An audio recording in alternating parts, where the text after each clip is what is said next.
ओम क्लीम कृष्णाय नमः। जय माता दी दोस्तों, आपके अपने चैनल धर्म साधना में आपका बहुत बहुत स्वागत है। माँ भगवती दुर्गा की कृपा आप और आपके पूरे परिवार पर सदा सर्वदा बनी रहे। दोस्तों, मार्गशीर्ष मास अगहन का महीना, इस महीने की विशेषता ये है कि ये महीना भगवान श्री कृष्ण को समर्पित होता है। पूरी तरह से भगवान श्री कृष्ण की भक्ति के लिए ही समर्पित होता है, क्योंकि श्रीमद् भगवद गीता में भगवान श्री कृष्ण कहते हैं मासों में मैं अगहन हूँ। तो इस महीने में भगवान श्री कृष्ण की पूजा आराधना करने से, उनके मंत्रों का जप करने से और भगवद गीता का पाठ करने से समस्त प्रकार के दुखों का निवारण हो जाता है और समस्त प्रकार की मन की इच्छाएं पूर्ण हो जाती हैं। तो भगवान श्री कृष्ण की विशेष कृपा प्राप्त होती है इस महीने में पूजा आराधना करने से और हाँ, दान करने से। इस महीने में दान, धर्म और तप करना बहुत श्रेष्ठ माना जाता है। शास्त्रों के अनुसार मार्गशीर्ष मास में किए गए दान धर्म का फल बहुत अधिक प्राप्त होता है। और बात करें मार्गशीर्ष मास की पूर्णिमा के बारे में, तो इसके बारे में शास्त्रों का कहना है कि आज के दिन मतलब मार्गशीर्ष मास की पूर्णिमा के दिन अगर आप कोई भी दान करते हैं, कोई भी धर्म करते हैं, मंत्र जप करते हैं, तप करते हैं, कोई अनुष्ठान करते हैं, तो उसका फल आपको 32 गुना होकर प्राप्त होता है। जैसे कि दान, धर्म, व्रत इत्यादि, ये तो हम लगभग प्रत्येक पूर्णिमा पर ही कर लेते हैं अपनी इच्छा के अनुसार और शक्ति सामर्थ्य के अनुसार। तो जो फल हमें बाकी पूर्णिमा पर प्राप्त होता है उससे 32 गुना अधिक फल हमें प्राप्त होता है मार्गशीर्ष मास की पूर्णिमा पर किए गए दान धर्म का। इसलिए इस पूर्णिमा को 32वीं पूर्णिमा कहा जाता है। तो आज की वीडियो में मैं आपसे बात करने वाली हूँ कि मार्गशीर्ष मास की पूर्णिमा तिथि कब है, पूर्णिमा की तिथि कब प्रारंभ होगी, कब समाप्त होगी, और जो भक्त पूर्णिमा का व्रत धारण करते हैं उन्हें व्रत कब करना है, पूर्णिमा व्रत के नियम क्या होते हैं, पूजा विधि क्या होगी, और व्रत हमें कब खोलना चाहिए, किन देवी देवताओं की पूजा आराधना करनी चाहिए। और इसके अलावा पूर्णिमा तिथि पर स्नान दान का भी विशेष महत्व होता है। तो स्नान दान की पूर्णिमा कब होगी और व्रत की पूर्णिमा कब होगी, ये संपूर्ण जानकारी आपको आज की वीडियो में मैं शेयर करने वाली हूँ। तो वीडियो को पूरा जरूर देखिए और अगर आपको आज की वीडियो अच्छी लगे तो इसे लाइक भी जरूर कीजिए, शेयर भी जरूर कीजिए फैमिली फ्रेंड्स के साथ। और चैनल पर पहली बार आए हैं, अगर अभी तक आपने चैनल को सब्सक्राइब नहीं किया है तो आज की वीडियो अगर आपको अच्छी लगे तो चैनल को सब्सक्राइब जरूर कर लीजिए और बेल बटन को भी प्रेस कर लीजिए। तो इससे ये होगा कि इस चैनल पर जो नई वीडियो अपलोड होंगी उनकी नोटिफिकेशन आपको सही समय पर प्राप्त होगी। तो बात करेंगे पूर्णिमा व्रत के नियम और पूजा विधि के बारे में, लेकिन उससे पहले जानते हैं कि पूर्णिमा तिथि कब है, तिथि कब प्रारंभ होगी, कब समाप्त होगी, और जो भक्त व्रत करते हैं पूर्णिमा का उन्हें व्रत कब धारण करना है। देखिए, पूर्णिमा की तिथि प्रारंभ होगी 7 दिसंबर को सुबह 8:01 पर और पूर्णिमा तिथि समाप्त हो रही है 8 दिसंबर को सुबह 9:37 पर। तो ऐसे में हमें व्रत कब करना है पूर्णिमा का? देखिए, पूर्णिमा तिथि वैसे तो सूर्योदय काल में हमें प्राप्त हो रही है 8 दिसंबर को, लेकिन जो भक्त पूर्णिमा का व्रत करते हैं तो पूर्णिमा के व्रत में चंद्रमा के दर्शन का और चंद्रमा को अर्घ्य देकर ही ये व्रत पूर्ण माना जाता है। तो चंद्रमा का विशेष महत्व होता है और पूर्णिमा तिथि का चंद्रमा हमें प्राप्त होगा 7 दिसंबर को। इसलिए 7 दिसंबर को पूर्णिमा का व्रत रखा जाएगा। लेकिन बहुत से भक्त जो सूर्योदय कालीन तिथि के अनुसार व्रत धारण करते हैं वो 8 दिसंबर को भी व्रत धारण कर सकते हैं। लेकिन वैसे अगर देखा जाए तो पूर्णिमा का व्रत 7 दिसंबर को ही होगा, क्योंकि चंद्रमा को अर्घ्य देना इस व्रत में बहुत महत्वपूर्ण होता है और पूर्णिमा तिथि का चंद्रमा आपको 7 दिसंबर को ही प्राप्त होगा और इसलिए 7 दिसंबर को पूर्णिमा का व्रत रखना ज्यादा श्रेष्ठ होगा। और मार्गशीर्ष मास की पूर्णिमा पर स्नान दान का विशेष महत्व होता है। विशेषकर पवित्र नदियों में स्नान का आज के दिन बहुत अधिक फल माना गया है। इसलिए मार्गशीर्ष मास की पूर्णिमा के दिन हरिद्वार, बनारस, मथुरा और प्रयागराज आदि जगहों पर श्रद्धालु पवित्र नदियों में स्नान करते हैं, तप करते हैं और वहां पर ब्राह्मणों को या फिर जरूरतमंदों को दान देते हैं। तो ऐसे में स्नान दान की पूर्णिमा कब होगी? देखिए, स्नान हमेशा सूर्योदय कालीन तिथि में ही किया जाता है। तो अगर आप स्नान दान की पूर्णिमा के बारे में बात करें तो 8 दिसंबर को सुबह 9:37 तक पूर्णिमा तिथि है, मतलब सूर्योदय कालीन पूर्णिमा तिथि हमें 8 दिसंबर को प्राप्त हो रही है। 7 दिसंबर को सूर्योदय कालीन पूर्णिमा नहीं है, इसलिए 8 दिसंबर को स्नान दान की पूर्णिमा होगी। वैसे दान आप 7 दिसंबर को भी कर सकते हैं, लेकिन अगर आप किसी पवित्र नदी में स्नान करना चाहते हैं तो इसके लिए 8 दिसंबर सर्वश्रेष्ठ होगा। तो जो भक्त पवित्र नदियों में स्नान करने जा सकते हैं उनके आसपास ऐसी सुविधा है कि वो पवित्र नदी के आसपास ही कहीं रहते हैं और वो स्नान कर पाते हैं, अत्यंत श्रेष्ठ होगा। लेकिन देखिए, सबके पास ये सुविधा नहीं है। बहुत से लोग नदियों से बहुत दूर रहते हैं और नहीं जा पाते हैं, किसी भी ऐसे शुभ अवसर पर भी वो पवित्र नदी में स्नान करने नहीं जा पाते हैं। तो ऐसे में आप अपने घर में भी गंगा जल मिश्रित जल से स्नान कर सकते हैं।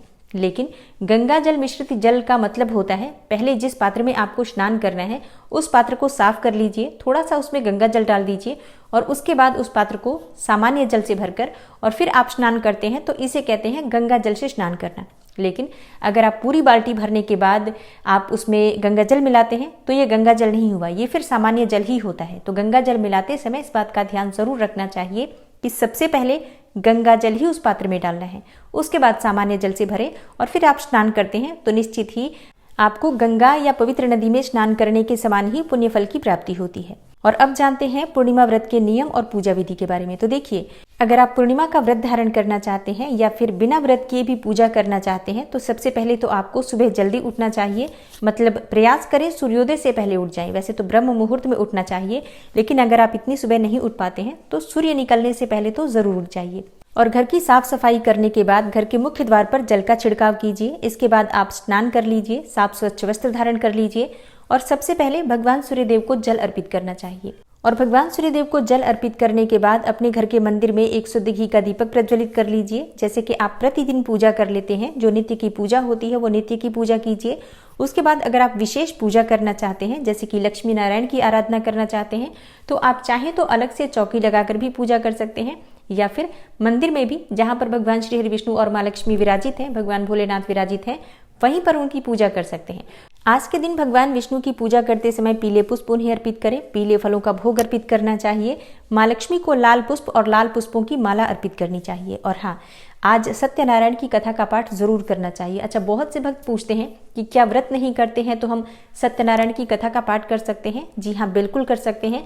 अगर आप व्रत नहीं भी करते हैं तब भी आप भगवान श्री हरि विष्णु और माँ लक्ष्मी की पूजा करके और उनके पास एक शुद्ध घी का दीपक प्रज्वलित करके और परिवार सहित चाहे तो सब परिवार के सदस्य मिलकर एक साथ बैठ जाइए और कोई भी एक सदस्य व्रत की कथा का पाठ करे, बाकी सब सदस्य उसे बैठकर सुनते हैं, तो इससे भी आपके परिवार में बहुत अधिक अच्छा परिवर्तन आपको देखने को मिलता है। जैसे कि आर्थिक तंगी दूर होती है, कलह क्लेश दूर होता है, बीमारियां दूर होती हैं, परेशानी चाहे किसी भी प्रकार की हो, आप अगर सत्यनारायण की कथा का पाठ करते हैं तो उसमें लिखा हुआ है कि किसी भी प्रकार की परेशानी से आपको मुक्ति मिलती है और मन की कोई भी कामना पूर्ण होती है। तो जरूरी नहीं है आप व्रत करें, बिना व्रत किए भी पाठ कर सकते हैं, भगवान की पूजा आराधना कर सकते हैं। और हाँ, इसके साथ ही एक और प्रश्न आता है कि सत्यनारायण की कथा का पाठ हमें कब करना चाहिए, सुबह करें या शाम को करें? तो देखिए, ये आपकी अपनी इच्छा पर निर्भर करता है, समय पर निर्भर करता है। आप चाहें तो सुबह भी पाठ कर सकते हैं, सुबह भी पूजा कर सकते हैं, और अगर आपके पास सुबह समय ना हो तो शाम को भी कर सकते हैं।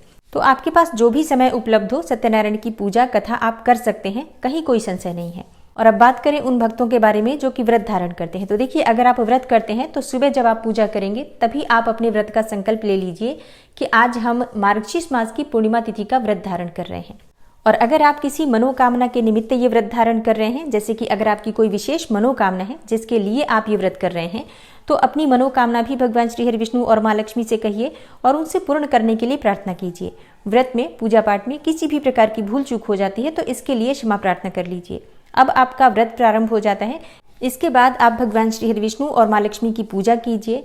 पूजा की विधि बिल्कुल वही होती है, धूप दीप नैवेद्य अक्षत पुष्प ये सभी चीजें हम भगवान को अर्पित करते हैं और अपनी इच्छा के अनुसार, सामर्थ्य के अनुसार आप भोग अर्पित कर सकते हैं। चाहे तो फलों का भोग अर्पित कर सकते हैं, सफेद मिठाई का भोग अर्पित कर सकते हैं। और वैसे पूर्णिमा तिथि का जो मुख्य प्रसाद होता है, सत्यनारायण की कथा में जो मुख्य प्रसाद चढ़ाया जाता है वो होता है आटे और घी से बना हुआ चूरमा, जिसमें हम चीनी मिलाकर भगवान श्री हरि विष्णु को अर्पित करते हैं। तो जिस भी प्रकार से संभव हो, आपके पास जो भी चीजें उपलब्ध हो, उनके अनुसार भगवान श्री हरि विष्णु और माँ लक्ष्मी की पूजा कीजिए। और व्रत कर रहे हैं तो दिन में आप फलाहार करेंगे, जैसे कि आप फल ले सकते हैं, जूस ले सकते हैं, फलों का रस ले सकते हैं, चाय पी सकते हैं, जल पी सकते हैं। इस प्रकार से फलाहार के द्वारा आप अपना व्रत धारण कर सकते हैं। और शाम के समय फिर से भगवान श्री हरि विष्णु और माँ लक्ष्मी की पूजा करनी चाहिए। और उसके बाद जब चंद्रोदय हो जाए, चंद्रमा उदित हो जाते हैं, तो उनके दर्शन करके और चंद्रमा को अर्घ्य देना चाहिए। अर्घ्य देने के लिए कौन सी सामग्री चाहिए? देखिए, आप एक पात्र में थोड़ा सा गंगा जल ले लीजिए और उसमें थोड़ा सा कच्चा दूध डाल लीजिए। अगर गाय का मिल जाता है दूध, अत्यंत श्रेष्ठ होगा। गाय का दूध ना मिले तो जो भी दूध आपके पास उपलब्ध हो, अगर वो उबला हुआ ना हो तो आप उसका प्रयोग कर सकते हैं। चंद्रमा को अर्घ्य देने के लिए दूध का ही प्रयोग किया जाता है, तो प्रयास करना चाहिए गाय का दूध मिल जाए। नहीं मिले तो कोई सा भी दूध आप ले सकते हैं, बस कच्चा होना चाहिए, उबला हुआ ना हो, इस बात का ध्यान रखिए। तो चंद्रमा को अर्घ्य देने के लिए एक पात्र में आपको थोड़ा सा गंगा जल लेना है, कच्चा दूध लेना है, फिर जल से उस पात्र को भर लीजिए। अब उसी पात्र में थोड़े से अक्षत, जो कि चावल के दाने होते हैं, बिल्कुल भी खंडित न हो ऐसे दाने आप उसमें डाल दीजिए और थोड़ी सी मिश्री या शक्कर डाल दीजिए। इसके बाद सफेद पुष्प अगर आपके पास उपलब्ध हो तो सफेद पुष्प उसी पात्र में डाल दीजिए। फिर चंद्रमा को देखते हुए ओम सोम सोमाय नमः इस प्रकार से मंत्र जप करते हुए चंद्रदेव को अर्घ्य दीजिए, चंद्रमा को धूप दीप अर्पित कीजिए। उसके बाद से उनसे प्रार्थना कीजिए, आप जिस भी मनोकामना के निमित्त ये व्रत धारण कर रहे हैं भगवान चंद्रदेव से उसे पूर्ण करने के लिए प्रार्थना कीजिए। और इसके बाद जिस स्थान पर आप खड़े होकर जल अर्पित कर रहे हैं उसी स्थान पर 1 बार या 3 बार परिक्रमा कर लीजिए। और चंद्रमा को अर्घ्य देने के बाद आपका पूर्णिमा का व्रत संपूर्ण माना जाता है। इसके बाद बहुत से भक्त इसी समय अपना व्रत खोल लेते हैं। शाम को जो भी चीज वो भगवान को अर्पित करते हैं, जैसे कि खीर बनती है आज के दिन, पूर्णिमा है तो खीर तो घर में जरूर बनाइए। और खीर का भोग माँ लक्ष्मी को, श्री हरि विष्णु को अर्पित करने के बाद बहुत से भक्त शाम को भी अपना व्रत खोल लेते हैं और कई भक्त ये व्रत अगले दिन खोलते हैं। तो आपने जिस प्रकार से इस व्रत को शुरू किया है उसी प्रकार से आपको हर बार व्रत करना चाहिए। और हाँ, एक और चीज, कभी भी कोई भी व्रत बिना दान के संपूर्ण नहीं माना जाता है। तो अगर आप व्रत कर रहे हैं या बिना व्रत किए भी आज के दिन दान जरूर करना चाहिए। किन चीजों का दान करें?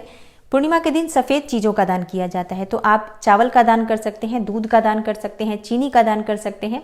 और इसके अलावा आप सीधा निकाल सकते हैं, जैसे कि एक व्यक्ति के खाने भर की कच्ची सामग्री, आटा, दाल, सब्जियां, चावल, जो भी आप दान करना चाहते हैं अपनी इच्छा के अनुसार कुछ दान सामग्री निकालकर कुछ पैसे इसमें रखकर किसी ब्राह्मण को या किसी धर्म स्थान में दान कर दीजिए।